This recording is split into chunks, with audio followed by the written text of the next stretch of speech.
आदेश। नमो नमो जी शंकरा, आदिदेव शंकरा। तो प्रेमी भक्तजनों, अनेक ऐसे भगत आते हैं हमारे पास जो कहते हैं कि गुरु जी, हम बहुत थक चुके हैं, बहुत साधकों के पास गए, लंबे लंबे मंत्र जाप कराए, लंबे लंबे चालीसा का पाठ कराया, शास्त्र नाम का जाप करवाया, कभी कवच, कभी कुंजिका, कभी मंत्र दिया, कोई साबर मंत्र, कभी वैदिक मंत्र। तो हम जप कर करके थक चुके हैं। दूसरा, हम हवन कर करके भी थक चुके हैं, क्योंकि भगत इतना सामान मंगवाता है कि हमारे बजट को बिगाड़ देता है। एक तो फीस इतना लेता है, ऊपर से हवन का नाम पे, भोग के नाम पे, उतारे के नाम पे पता नहीं कितनी चीज़ें लिख देता है कि आप उसको ला ला के परेशान हो गए हैं। लेकिन फिर भी आपका न तो कोई राहत मिल रही है, न कोई आपको कोई फ़ायदा हो रहा है। ऐसी स्थितियों में आपको क्या करना चाहिए कि यदि आप थक चुके हैं लंबी लंबी पूजाएं करके, लंबे लंबे हवन करके, लंबे लंबे व्रत करके, उपवास करके, तरह तरह के भोग दे के, उतारे दे के, तो उसका एक समाधान है। उसका समाधान है इल्मू गैंगडम। गैंगडम इल्मू जो है वह एक ऐसी प्रक्रिया है जो कि लगभग 70-80% तो वैज्ञानिक आधार पर चलती है, और इसको कोई भी व्यक्ति कर सकता है। इसमें न स्त्री की दिक्कत है, न पुरुष को दिक्कत है, बुजुर्ग है, युवा है, हर कोई इसको सीख सकता है। अब इसमें मंत्र जाप भी ज़्यादा नहीं करने होते हैं, क्योंकि ये जो मंत्र होते हैं ये मूल मंत्र होते हैं। आपने अभी तक 2-3 मंत्रों के बारे में सुना होगा, वैदिक मंत्र, बीज मंत्र और तीसरे साबर मंत्र। लगभग यही आपने आज तक सुना होगा। लेकिन सबसे पहले बने थे मूल मंत्र। मूल मंत्र बने थे, वो अनगढ़ पत्थर थे। जो वैदिक मंत्र है, साबर मंत्र है, बीज मंत्र है, ये तरासे गए पत्थर है जिनको तराश के हीरा बनाया गया है।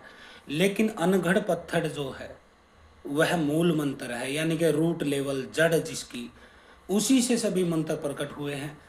क्योंकि उस समय जो साधक रहे होंगे उन्होंने मूल मंत्रों की जो प्रेरणा उनको प्रकृति ने दी, उसी हिसाब से वो मूल मंत्रों का जाप करना शुरू उन्होंने कर दिया। लेकिन फिर उनको तराशा गया, क्योंकि वो मंत्र बेहद शक्तिशाली हैं और अचूक है।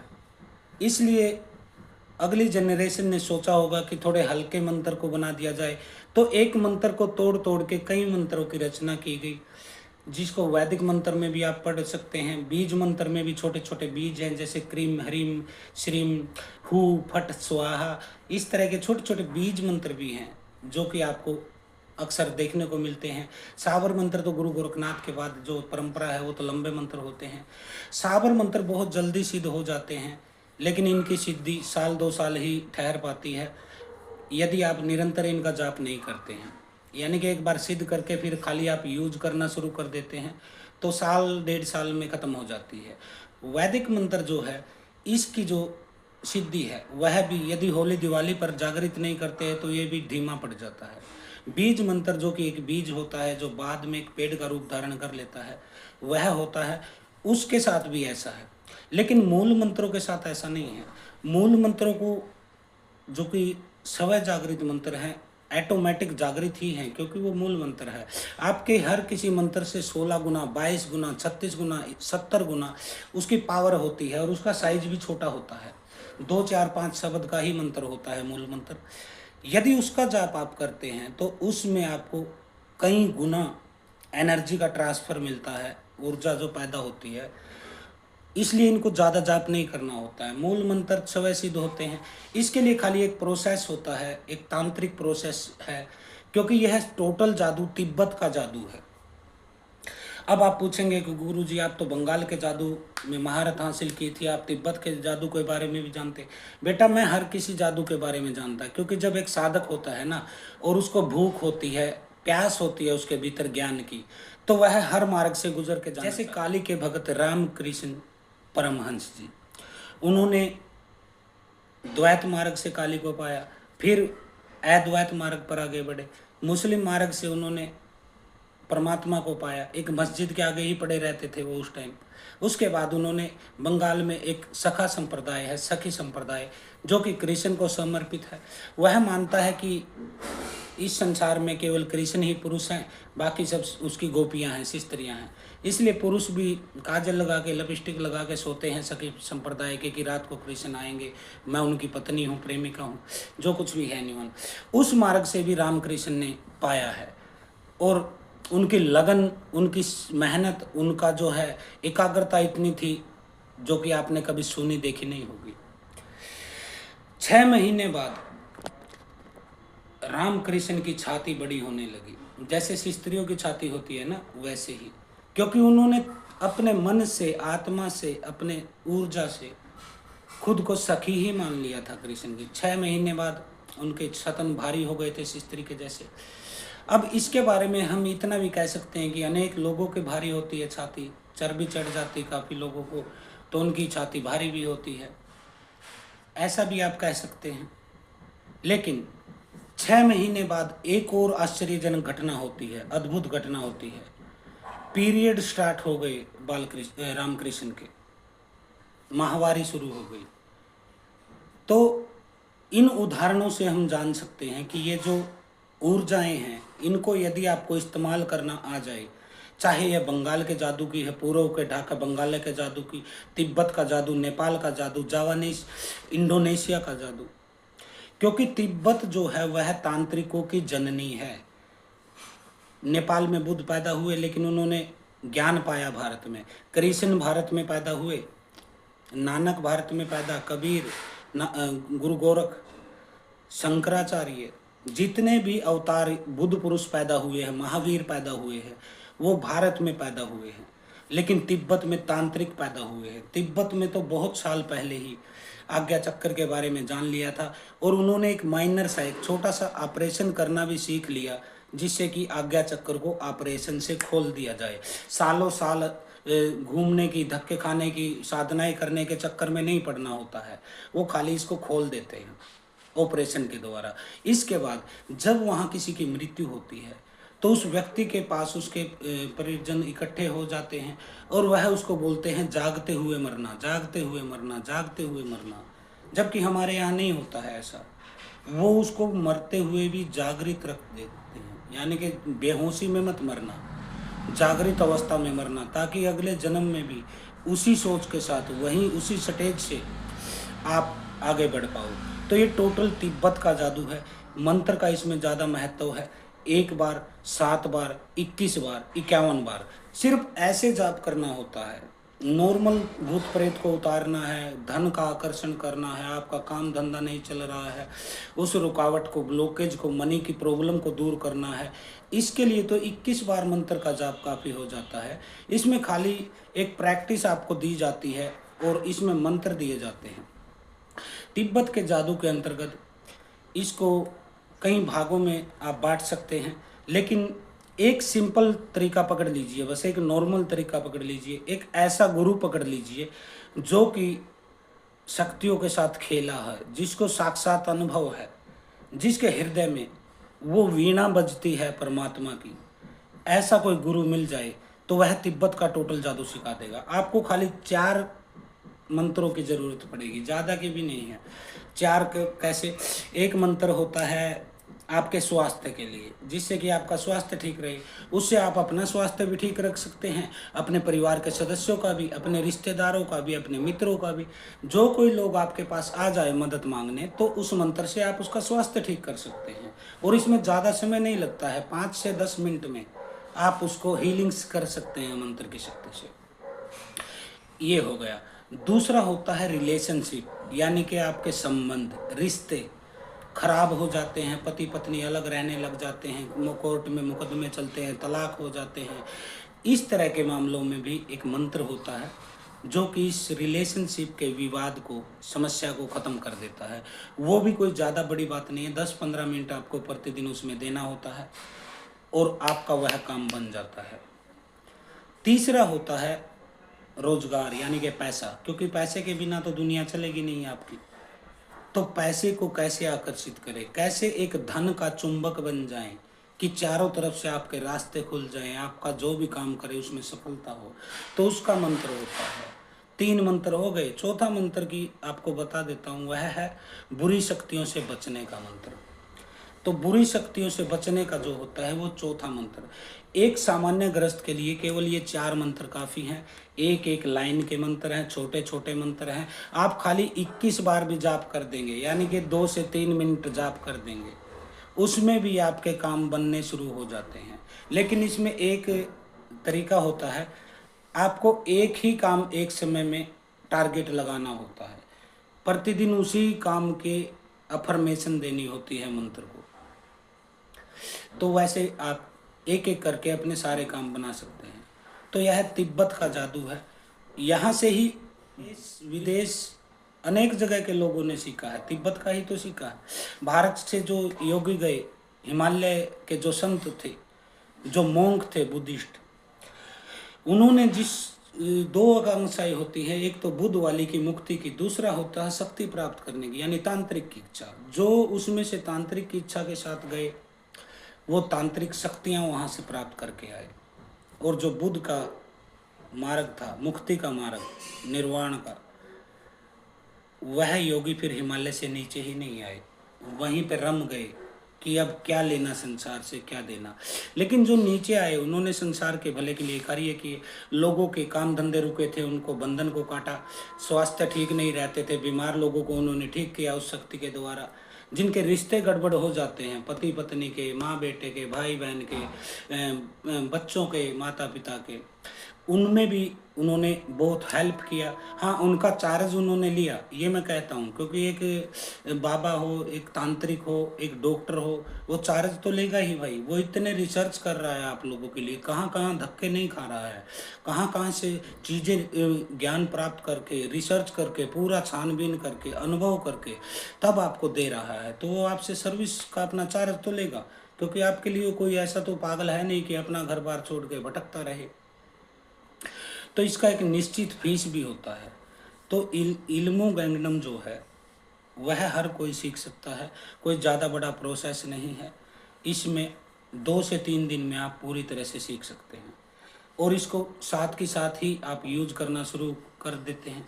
आपके हाथों से तुरंत मंत्रों की जो एनर्जी है आपको फील होने लग जाती है। एक बार आपकी बॉडी में इंस्टॉल करना होता है सभी मंत्रों को, उसमें समय लग जाता है। तो कोई योग्य गुरु की तलाश करके आप बच सकते हैं इन झंझटों से, कि 2-2, 4-4, 5-5 घंटे जाप करते हैं, भूखे मरते हैं, व्रत करते हैं, हवन कुंड में करते हैं। तो तंत्र मार्ग से आप जल्दी और फास्ट काम कर सकते हैं। फिर कई लोग कहते हैं कि गुरुजी इसमें कहीं शक्तियाँ रुष्ट तो नहीं हो जाएंगी, देवी देवता नाराज तो नहीं हो जाएंगे अगर हम कोई क्रिया करें और हमसे गलती हो जाए, क्योंकि गलती की मानसिकता वाले 90% भरे पड़े हैं हमारे भारत में। कोई भी काम, उनको छोटा सा भी काम हो, पहले ये सोचेंगे कहीं गलत ना हो जाए। ऐसे झंडुओं के लिए मैं बता देता हूँ, इसमें देवी देवताओं का कोई चक्कर नहीं होता। यह सीधा ब्रह्मांड की जो शक्ति है, यूनिवर्स का जो पावर है, यानी कि जितनी ऊर्जाएं हैं, जिस काम की ऊर्जाएं हैं, उसी को आमंत्रित किया जाता है और काम कराया जाता है। इसमें नाराज़गी का कोई सवाल नहीं होता, इसमें उनकी फालतू आपको ये करने का सवाल नहीं होता। खाली आपको एक प्रोसेस का पालन करना होता है और आपका मंत्र काम करने शुरू हो जाता है। तो यह सारी विद्याएं हैं, क्योंकि पहले कोई ये अलग अलग देश थोड़ा ना होते थे कि भारत अलग था, चीन अलग था, तिब्बत अलग था। पहले अलग अलग छोटे छोटे राजाओं के राज होते थे। तो तिब्बत से भारत के लिए रेशम का जो व्यापार करते थे, नीचे से लौंग, काली मिर्च, ये चीज़ें तिब्बत जाती थी। ऐसे रेशम मार्ग बोला जाता है। ये उत्तराखंड में भी है रेशम मार्ग, हिमाचल से भी लोग उतरते थे, जम्मू कश्मीर से भी। इसी रेशम मार्ग से व्यापार होता था, और तिब्बत में तांत्रिक बसते थे और भारत में बुद्ध पैदा होते थे। तो खाली इतना ही फर्क है। लेकिन आज के जीवन में आप इतने बिजी हो गए हैं, अब मुक्ति के लिए थोड़ा ना ध्यान करेंगे आप कि मुझे मुक्ति मिल जाए, जैसे बुद्ध ने किया था।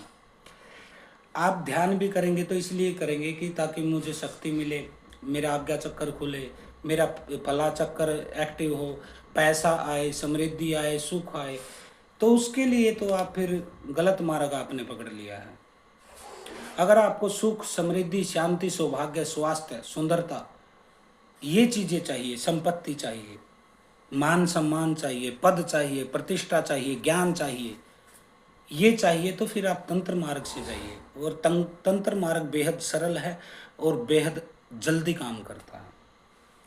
तो आप बेशक बंगाल का जादू सीखिए, तिब्बत का सीखिए, नेपाल का सीखिए, जो आपकी इच्छा वो सीखिए, लेकिन सीखिए उतना ही जितना आपके काम आए। फालतू के चक्कर में मत पड़िए कि इतना सीख लिया भाई, मेरा काम धंधा भी चल गया है, बुरी शक्ति भी हट गई है, परिवार में अच्छे संबंध भी हो गए हैं, प्यार प्रेम से बातें होने लगी हैं, सब कुछ होने लगा है, पैसा भी अब काम धंधा भी चल पड़ा है, स्वास्थ्य भी ठीक रहते हैं, पैसे दवाइयों में खर्च नहीं होते हैं। इतना सीख लीजिए, इसके बाद आप झंझट में मत पड़िए कि मैं ये भी पालूँ, वो भी पालूँ, यक्षिणी प्राप्त कर लूँ, जिन प्राप्त कर लूँ, ये कर लूँ, वो कर लूँ। फिर आप बकवास में बढ़ जाते हैं, फिर आप अपने शांति के सौभाग्य के खुद ही दुश्मन हैं। इसलिए एक पाठ सीख लीजिए जिसमें 4 मंत्र होते हैं, और उसका आपको ज़्यादा से ज़्यादा 3 महीने का अभ्यास आपको एक सफल तांत्रिक बना सकता है, जो अपने घर के मेंबरों की, अपने आजू बाजू के जो क्लोज हैं, जैसे आपका भाई है, आपके मामा हैं, आपकी बुआ है, ऐसे किसी परिवार में दिक्कत है उसको भी आप हटा सकते हैं। मनी की प्रॉब्लम हो, रिलेशन की प्रॉब्लम हो, इसके अलावा अपना कोई नेगेटिव शक्ति की प्रॉब्लम हो, स्वास्थ्य की कोई प्रॉब्लम हो, तो आप कर सकते हैं उसके लिए। तो ठीक है जी, यह जानकारी है। अगर कोई इस तंत्र को सीखना चाहता है, तिब्बत के तंत्र को, इल्मु गैंगडम बोल लीजिए इसको, जावानीस, अलग अलग नामों से, आप, मैं सीधा बोलता हूँ हिंदी में, तिब्बत का तंत्र, वह सीखना चाहते हैं तो आप हमसे सीख सकते हैं। उसके लिए आपको खाली 21 दिन एक प्रैक्टिस करना होता है हमारे पास आने से पहले।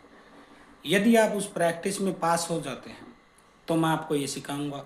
अगर प्रैक्टिस में फेल हो जाते हैं तो फिर आप कहीं और धक्के खाइए, क्योंकि फिर आपकी औकात नहीं है तांत्रिक बनने की। यह 21 दिन का अभ्यास इस वीडियो के लास्ट में मैं डालूंगा। यह श्वास की प्रैक्टिस है, खाली आपको अपने घर से ही करनी है। किसी दीपक की ज़रूरत नहीं, किसी हवन की ज़रूरत नहीं, किसी भोग की, नारियल की, चुनरी की, नींबू की, उतारे की, लौंग की, किसी की ज़रूरत नहीं है। आप खाली यह प्रैक्टिस 21 दिन करके और मेरे पास आ जाइए। आपको मैं 3 दिन के भीतर पूरा इसका तिब्बत का तंत्र सिखा दूंगा। कुछ भी झंझट नहीं है, साथ की साथ रिजल्ट। और यदि 21 दिन न कर पाओ तो फिर आस छोड़ दीजिए, कि फिर आपसे नहीं हो पाएगा बेटा। फिर ना अपना समय खोटा करे, पैसा खोटा करे, ना मेरा टाइम वेस्ट करे, बर्बाद करे। झंडू बाम बन के मत घूमिए, ठीक है। फिर अपने घर में एक पतली सी चादर लीजिए, ओढ़िए, पंखा चलाइए और सो जाइए। फिर आपको कोई ज़रूरत नहीं है किसी भी अभ्यास की। सिद्ध नाम आदेश, सिद्ध नाम। श्वास की 3 प्रकार से आपको प्रैक्टिस करनी होती है। 45 मिनट का यह सेशन रहता है। इसमें 15 मिनट की एक, 15 की दो, 15 की 3। तो पहली 15 की जो है उसमें आपको, नहीं नहीं, मैं आपको सेंड कर दूंगा इसी से। ये देखिए, इसको ऐसे कर लेना, आपको गन पॉइंट बना लेना है, गन मुद्रा बना लीजिए। हाँ, नहीं ऐसे पूरी उंगलियों को बंद कीजिए। हाँ, अंगूठा ऊपर रखिए और ऐसे कर लीजिए छाती के। अभी आपको सांस भीतर खींचना है, अपना भीतर। जैसे जैसे श्वास भीतर खींचेंगे ये हाथ दूर करते चले जाएंगे। हाँ, इतना दूर आ गया हाथ। अब श्वास आपका फुल भर गया, अब छोड़ देना है। छोड़ते समय इसको पास ले आना है। बस यह प्रैक्टिस है। यह 15 मिनट करनी है आपको। देखिए ऐसे,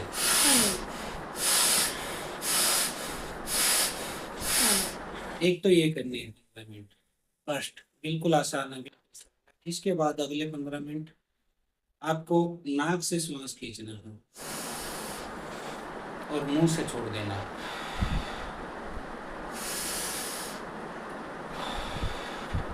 ये दूसरी प्रैक्टिस है। 15 मिनट वाली गन वाली हो गई। अगले 15 मिनट नाक से खींचेंगे, नाभि से नीचे तक खींचना है और फिर छोड़ देंगे। और तीसरे 15 मिनट उस टाइम आपको इसको तेज गति से सांस लेना है, यानी कि लेना है छोड़ना है, लेना है छोड़ना है, ऐसे। हाथों की उंगलियों को ऐसे मिला के रखेंगे, बिल्कुल बंद, और यहाँ रख लेंगे गोद में और ऐसे।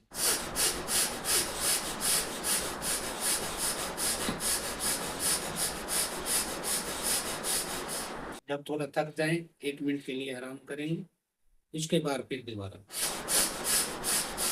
तीनों ही प्रैक्टिस में आप एक एक मिनट के लिए बीच में आराम कर सकते हैं, कोई समस्या नहीं। सांस लेते समय हमारा रेट बिल्कुल सीधा रहेगा, ताकि हमारे तीनों नाड़ियों का, ईड़ा नाड़ी, पिंगला नाड़ी, तो तीनों का, इनका जो ब्लॉकेज है, रुकावट है, जो भी नेगेटिव चीज बैठी है इनमें रुकावट दे रही है, वो साफ हो जाती है इससे। और बीच वाली सुषुम्ना नाड़ी चलना शुरू कर देती है। क्योंकि इसमें आपको एक अनुभव भी होगा जो मैं अभी बता देता हूँ। आप जैसे ही श्वास लेंगे, ये तीसरे वाला, आपके यहाँ से लेके बिल्कुल बीच बीच में चले जाइएगा, आपके नाभि से नीचे तक भी ये पार्ट बिल्कुल ठंडा हो जाएगा, जैसे बर्फ होता है ना, ऐसे एक बर्फ की लाइन आपके यहाँ बन जाएगी। उस टाइम आपको उठ लेना। अब आप पूरे दिन अपना कुछ भी काम कर सकते हैं, इसमें कोई परहेज नहीं है। दारू का परहेज नहीं, मांस का परहेज नहीं, ब्रह्मचर्य का परहेज नहीं, प्याज लहसुन का किसी भी चीज का परहेज नहीं है। आप कुछ भी खा सकते हैं, कहीं भी जा सकते हैं, कोई सूतक पातक नहीं है, कोई ग्रहण नक्षत्र नहीं है, कोई दिशा विचार कुछ नहीं करना है। आप खाली ये काम करना है।